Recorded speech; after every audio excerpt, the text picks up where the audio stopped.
జగన్మోహన్ రెడ్డి ఈరోజు ఆయన ఒక దుర్మార్గుడిని పరామర్శించడానికి పోయినాడు. అక్కడికి పోయి ఆయన ఏం మాట్లాడుతున్నాడు జగన్మోహన్ రెడ్డి?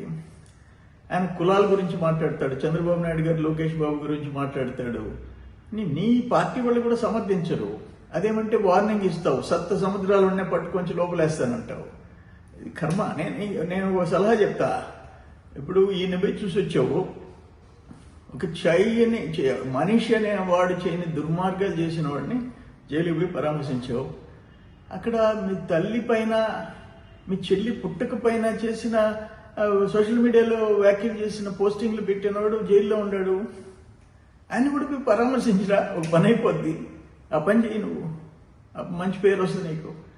ఇది దురదృష్టం. ఇటువంటి నాయకుడిని మనం సమాజంలో ఎంతమందిని పార్టీ నాయకుల్ని, ముఖ్యమంత్రిని చూసాం. కానీ ఇంత నీచమైన ఆలోచనలు ఉండే ఒక పార్టీ అధ్యక్షుడిని మనం ఎప్పుడు చూడాలి. అన్ఫార్చునేట్.